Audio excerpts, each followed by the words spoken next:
Hey guys, how's it going? Michael Troy here, and today we're looking at Jim Lee's Alpha Flight. This is Alpha Flight number 60, 61, and 62.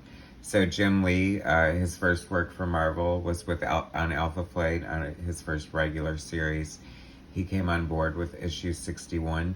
So this is almost a year later, so I thought it'd be fun to look through some of these and see how his artwork has kind of progressed or whatever. Very cool cover. I remember this character. Very cool. I feel like Jim Lee's starting to come into his own. You can sort of see in just the way he's drawing the faces and the poses and things like that. It feels very much like a Jim Lee kind of way of doing things. But highly detailed. It's funny because he still... And this is his first work, you know, he would go on to do like Punisher War Journal after this. Then did he go to Wolverine and then the X-Men? I think that was the progression. But anyway, so, I mean, I liked him from the word go. I thought that he was kind of a fun new penciler, you know, obviously he packs in a lot of details. And I was hanging on for dear life with Alpha Flight. Alpha Flight is pretty much sucking at this point after John Byrne has left. And it had, you know, ups and downs with artists, and Bill Mantlow's writing has been kind of all over the place and really just dismantling a lot of our favorite characters. I mean, look, Box just basically looks like, I don't know, like one of Iron Man's least attractive, like Tony Stark designs here. You know, Sasquatch is like the white Sasquatch, albino Sasquatch that is like Snowbird's body and Walter Lankowski's mind and just all kinds of weird craziness going on, and not in a good way. And Purple Girl has all but taken over the book for some reason. But the highlight being is that we get this new exciting artist, Jim Lee, who's just been killing it for like a year. Very cool dragon page there. I noticed that when Jim Lee first started drawing Alpha Flight, he was being inked by his, what would come to be image partner, Will Sportasio, and now he's being inked by Al Milgrom. And I'm thinking it's okay. Like, Al Milgrom seems like a perfectly fine inker. But I don't know, he doesn't add as much as exciting flourish or finish as I think that an inker like Will Portasio does and did. So I was a little disappointed to see that.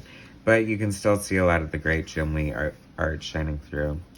The High Evolutionary and the Evolutionary War. I remember that crossover. That was when crossovers were starting to get like mandatory, so it's like they were less exciting because they were more expected, if you know what I mean. I mean, don't get me wrong, I love me a good crossover. So many good crossovers have come over the years, like Inferno, Fall of the Mutants. Those come to mind for sure. Age of Apocalypse was definitely one of the better ones. So, not knocking them completely, but they're not all created equally. That's cool. This is like very Jim Lee face with like kind of the way he draws lips and eyes and the nose, the way it's shaded there.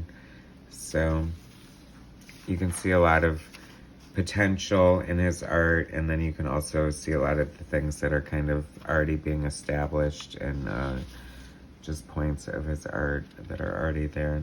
But he's such a great storyteller and like killing it on these backgrounds and all this detail, you know, even though it's not that like polished, shiny, perfect like look that he would come to on the X-Men. But talk about the evolution of an artist, man. I mean, he was really good here and perfectly like adequate, but like he would just become like so revolutionary and just like evolve his style to such a level that, you know, it's spawned a million like clones and really set the tone for the way 90s superheroes would look. So, I mean, an artist like Jim Lee, it's funny because I see some criticisms of his work, and I think when you're at the level that he is, you're just gonna have that. Like, people are gonna want to hate on you, and I just think he's consistently amazing. He always does a great job. It's always fun to look at his art, no matter what he's doing. You know, did he have the height of his career? Was it, you know, pretty much his run in X-Men? I think so. I mean, I think that was like his art. Him and Scott Williams were just like killing it, like issue after issue with all those great double page spreads. And but I mean, you know, Jim Lee just seems like a real artist. It seems like he's always drawing and constantly drawing, and has drawn for a long time. Oh yeah, this totally looks like it was drawn by Mike Mignola, which I was surprised, because Purple Girl seems like so late to the game for Mike Mignola to be drawing like the corner box. You would think that as the regular artist, Jim Lee would have had done that, and that's looking like Mike Mignola to me. So I wonder what the story is there, but you know, I mean, a lot of times, I mean, they use John Byrne's corner box heads, you know, after he left books, I'm sure, because why wouldn't you? But I always love that corner box art on Marvel Comics. I always thought it was like, you know, like a shout out to art. It's like, we're gonna fit as much art, give you as much art as possible as we possibly can. And I just always love that. That's why I hate like the new modern covers that are like very bleak or very design oriented, and like it should be just loaded with as much comic book art as you can possibly get. That's what we're here for, trust me. Bill Mallow, writer, Jim Lee, penciler, Al Milgrom, inker, Janice Chiang, letterer, Bob Sharon, colorist, Carl Potts, editor, and Tom DeFalco. So this is after Shooter has left. It's so funny, I always gauge that as sort of like, you know, an era in Marvel Comics, because, you know, as many horror stories as you hear about, you know, some of the things Shooter did and his relationship with some creators and things, you do hear, or maybe not hear as much, but there are some great stories about him too, and how it was the heyday of comics for me as far as Marvel Comics in my viewpoint. So I've always kind of had a pretty good opinion of him. God knows it pretty much went downhill, and, you know, coincidence? I don't know. Was it a sign of the market? Probably. See, this is like just not my most exciting Alpha Flight lineup. I mean, it's Purple Girl, White Sasquatch, some weird tech dude, a couple unrecognizable characters, like an amoeba, a goblin, and a Neanderthal. And like, where is North Star and Aurora and Snowbird and Puck? And oh my god, like, what are you doing? I hate Heather as Vindicator. Yeah, it's fun. It's fun, like, but, you know, this art is actually just, like, pretty standard, like, superhero fare.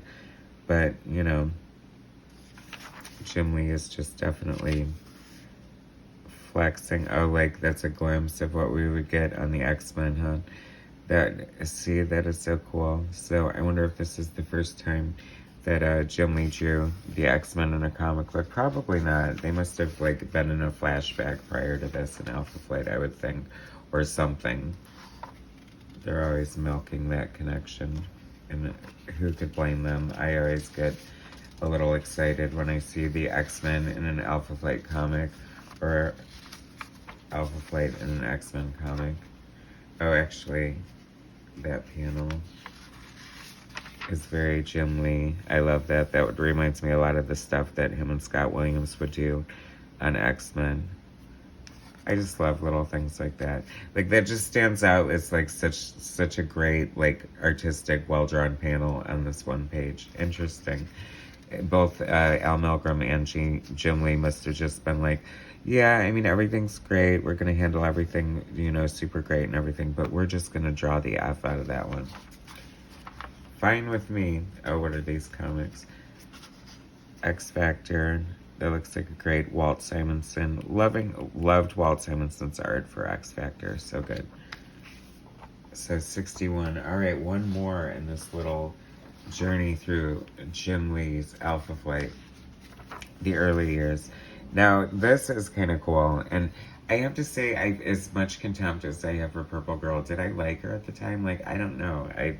I just don't feel like I did, but just because I just felt like she was forced on us.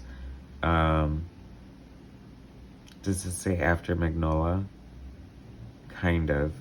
It is kind of, and I was thinking that very reminiscent of Mike Magnolia, kind of what he does with the receding shadow of, you know, coming off of the character, and just his use of blacks and the way he would draw, like, you know, he's always drawing those gravestones with, like, angels and sculptures and things like that. So it's very Magnolia. So I can definitely see Jim Lee already doing a nod to Mike Mignola's work like that. Bill Mantlo, writer, Jim Lee, Al Milgrom, Janice Chiang, Bob Sharon, Carl Potts, Mark McLaurin, and Tom DeFalco. Two-Fisted Chieftain. There's Purple Man. Purple, is that Purple Girl's father? Like, duh, right? I guess the purple doesn't fall far from the tree. This is fun. Like, this is still, you know, early Jim Lee work, but I just kind of love it. Like, you can see a lot of fun stuff in his work. And Hell Zombies, animated by the Purple Man. Actually, this is kind of cool. Of course, it's a bad dream. And she wakes up from her bad dream, but the bad dream is just starting for us, because it's this ridiculous, like, Alpha Flight lineup with this goblin and children and Vindicator and Box that looks like a GoBot or a Transformer, albino Sasquatch that has Walter Lankowski's mind but Snowbird's body. That's looking a little Kevin Nolan-ish. Do you know who that is? Yes, I'm seeing the influence there. So, you know, that would make sense as an artist is finding his voice and flexing his artistic muscles. You're going to see influence from other artists. You know, a lot of people coming into the industry were Neil Adams clones, you know, like Bill Sienkiewicz, and even John Byrne considered himself somewhat of a Neil Adams clone. And then Michael Golden launched Art Adams, and Art Adams launched, you know, Joe Madureira. So definitely see waves and trends in comic book art and trendsetters and just icons. And, you know, this is the beginning for Jim Lee, for him to blossom and bloom and go on to become the icon that we know and love. But I still love his early work. I mean, there's such a great energy to it, great design, composition, storytelling. I mean, he has everything there. There's a reason, you know, he became Jim Lee after all. You know, but it's fun to see this because you can see how he did put in the work, and he wasn't, you know, didn't break in as the best. And, you know, you don't see that as much in comic books anymore. You kind of pretty much have to be there to get into the industry, because it's pretty competitive.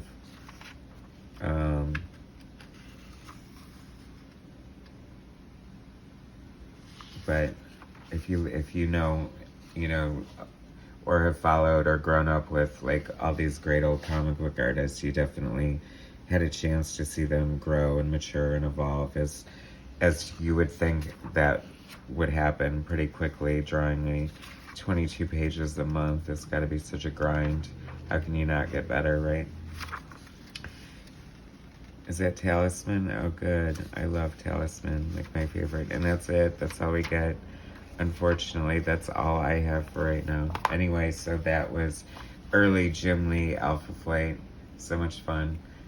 If you haven't read this run, it's quirky, it's different, it's divisive and controversial, but it's worth checking out just to look at the fun early Jim Lee comic art. Anyway, thanks for watching. Please subscribe to my channel, hit like, share my content, and I'll bring you some more later. Thanks, guys.